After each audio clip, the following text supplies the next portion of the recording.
In 1977, they said it like this: until the late 1960s, Seattle had taken little public action to preserve its historic buildings or districts. A proposed urban renewal project jeopardized the Pike Place Market. A downtown development plan called for the near destruction of Pioneer Square, and the old buildings of the city were being razed for parking lots. Then in less than 4 years, Seattle established 2 historic districts which provided protection for the Pike Place Market and the Pioneer Square area. Authorized a landmark ordinance which called for the designation and protection of significant historic buildings, and fostered a public-private commitment to the preservation of the city of Seattle's valuable historic assets. However, there was one void in the community's ability to preserve a threatened historic structure. No existing organization had the financial ability and legal authority to undertake preservation projects solely on the basis of their public benefit. In 1973, after a full review of preservation activities in other cities across the country and in our own state and local laws, a group of concerned citizens and public officials created the concept of a public corporation with the power to acquire and develop historic properties solely for their preservation. The public corporation was named Historic Seattle Preservation and Development Authority.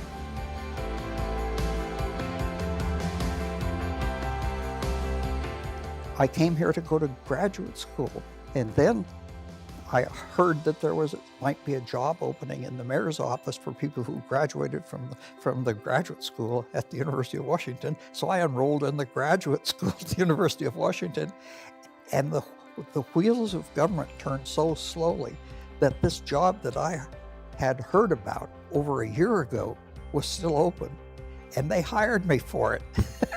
Well, for my second year in graduate school. So my second year in graduate school, I worked in the mayor's office as an assistant to whoever wanted me to run errands for them. Because I handled miscellaneous and sundry, I just got involved in the odds and ends stuff, like saving trees and saving fire stations. I got involved in a historic preservation effort with a fire station on North Capitol Hill that's not there because we lost that one. And I remember one of the city council members called me up to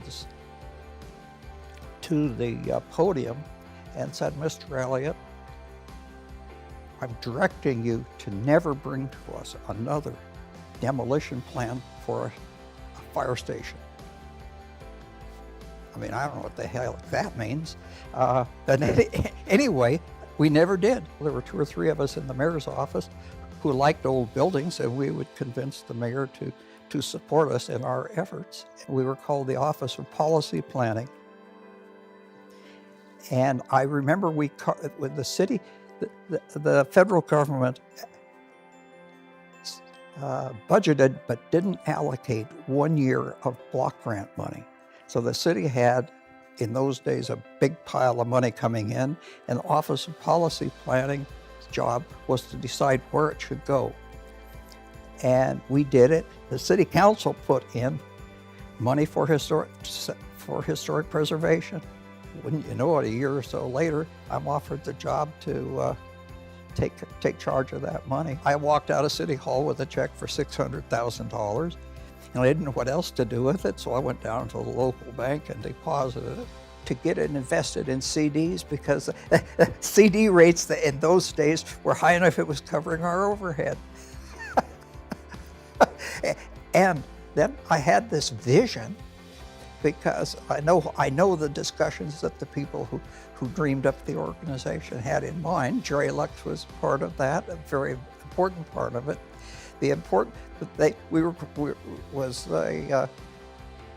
Has some of the cities in the South did it. They bought decrepit buildings and then sold them. I kind of had that vision, and I had learned, and I still believe that the only way if you really want to get a preservation done, you've got to do it through ownership.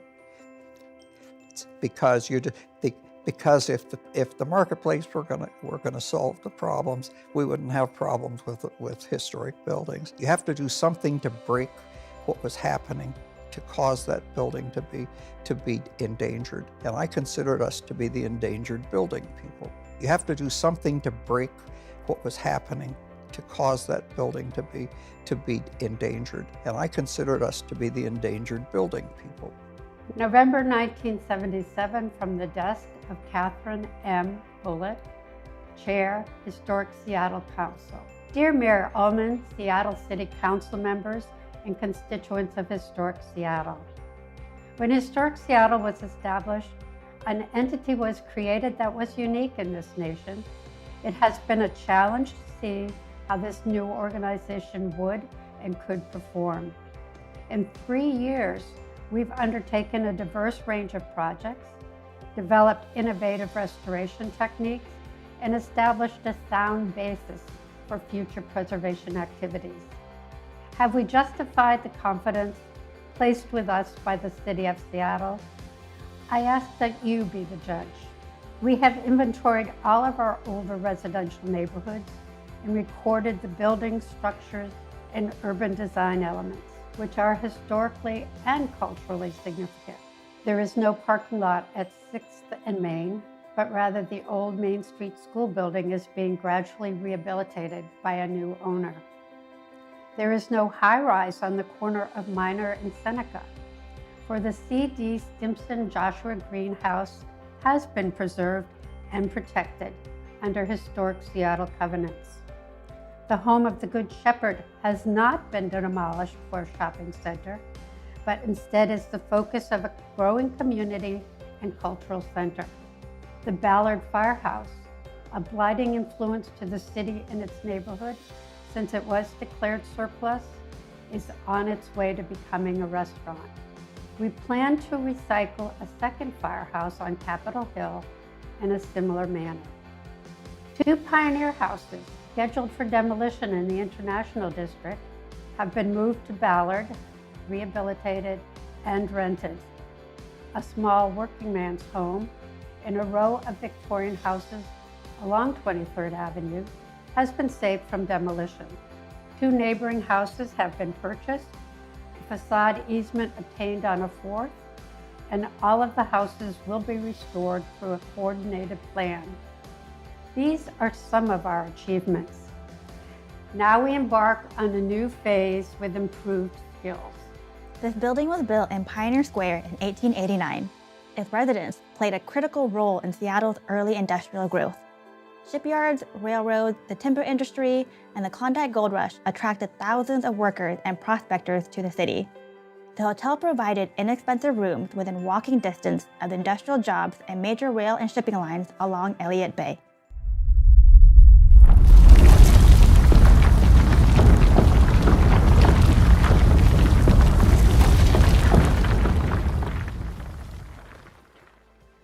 The earthquake had already happened.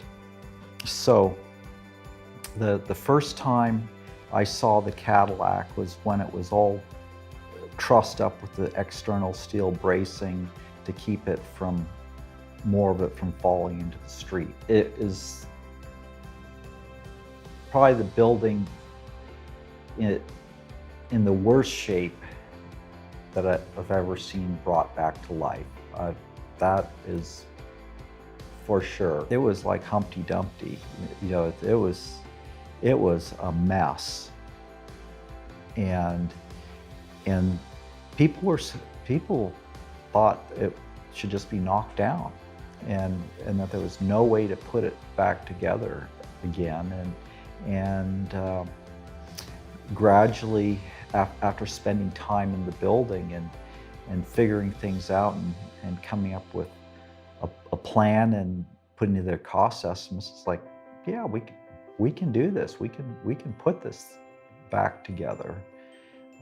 It looks really bad, but it can be done. There was a heavy financial risk for Historic Seattle, absolutely.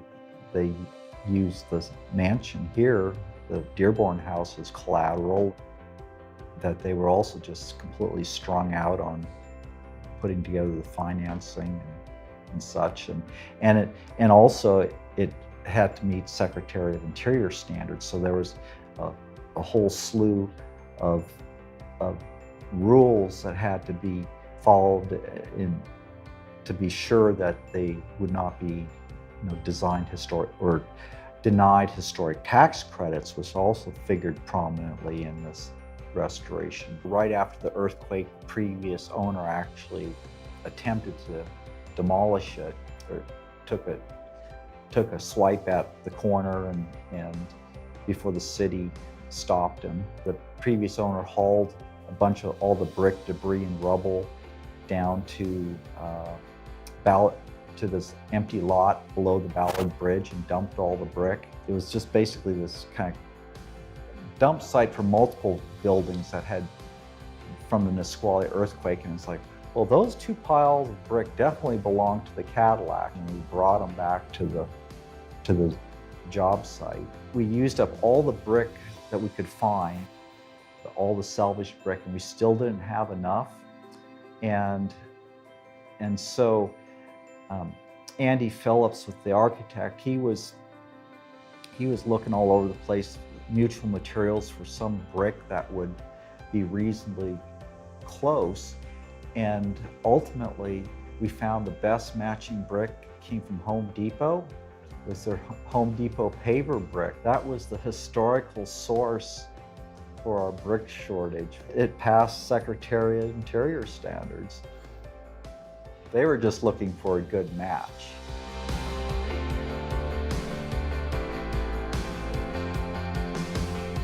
Hi, my name is Aisha Aziz. I'm a ranger here at the Klondike Gold Rush National Historical Park at the Cadillac Hotel. Welcome in.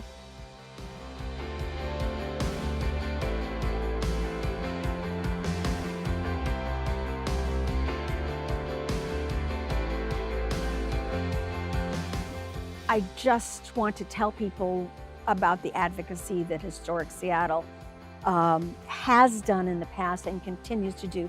Being on the Landmarks Board, I was so grateful for the role that Historic Seattle was playing, which was advocacy with this giant A. Historic Seattle would be there and advocate and say exactly what needed to be said for all the projects, not the, the big sexy ones, but also the little ones that I cared about so much.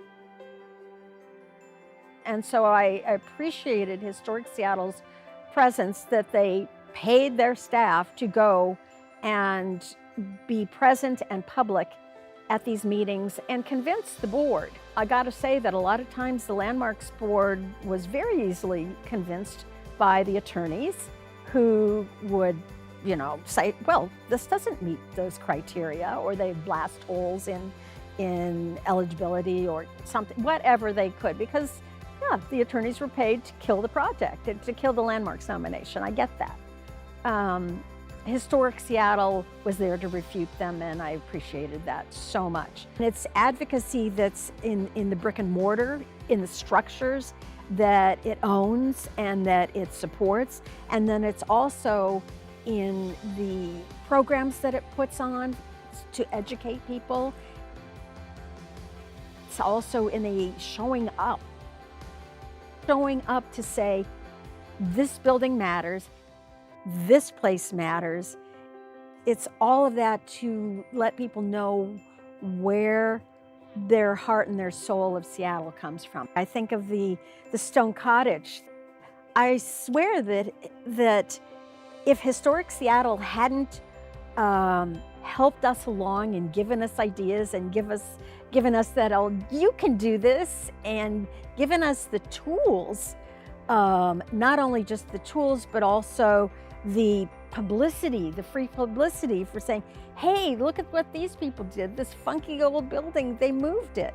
In 1908, the Danish Brotherhood opened the doors of a spare yet proud brick-faced building in Seattle's Central District to provide boarding for newly arrived Danish immigrants.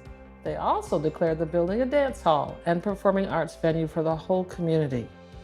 From the start, the stage here has been in constant demand, hosting Danish and Yiddish theatrical productions in the 1910s, Filipino youth club dances in the 1930s, and even boxing matches in the 1950s. In the 1970s, the hall became the official home to On the Boards, a non-profit contemporary theater group. Performing artists like Duke Ellington, Billie Holiday, Jimi Hendrix, David Byrne, Elvis Costello, and Macklemore have also graced its stage. Washington Hall was certainly something that the previous director, John Chaney, had been looking at and wanting to acquire. It was finally acquired under my watch, and I think it's really the greatest project I've been involved with in my career. We had a competing bidder who wanted to buy Washington Hall and turn it into a furniture warehouse, storage area. That was the kind of low point we knew we had to acquire this building. You could just tell that it wanted to be restored. Oh, Washington Hall was a mess. There was, ferns and all sorts of plants growing out of the brick. There had been huge amounts of rot. The roof was leaking and the water was running down. And we stripped off all the plaster, and there's this big timber column that was supporting the corner of the building up, and it had rotted away, and it was no longer bearing on the foundation, and it was just floating in the air. And so you're kind of wondering, it's like, okay, so that column isn't working anymore or doing anything. So where is that load going? Because all that wall's rotted out. So it's like, oh, is it really safe to be in here now?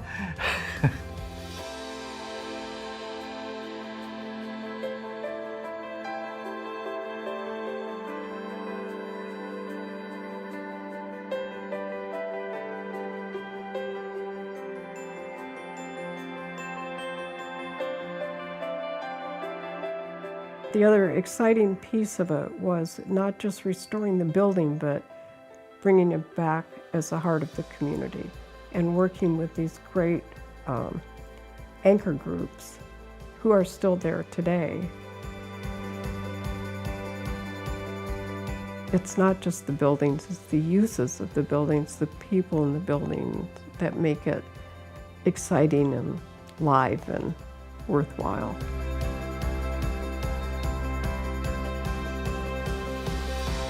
Hi, I'm Piaf, the rental manager at Black Power Unlimited. Welcome to Washington Hall.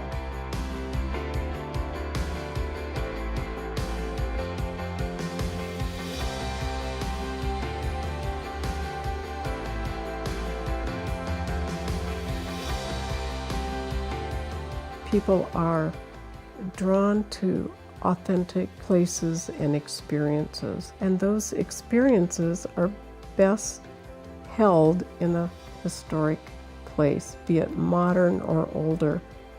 It's valued. I think that is much better understood now as a result of Historic Seattle's work. 50 years is a long time, but damn it, Historic Seattle is still there. They're still doing the important stuff. They are still looking for projects. They are still advocating like crazy. And I've been a part of that, and that feels really good. I want Historic Seattle to be financially awesome for a hell of a long time. I really want that because I know that their programs that they have are needed and useful and valuable, and I want those to continue. I want them to be able to pick up so many more properties and put together so many more projects and tell so many more stories. I want Historic Seattle to continue to care and to be the voice of preservation.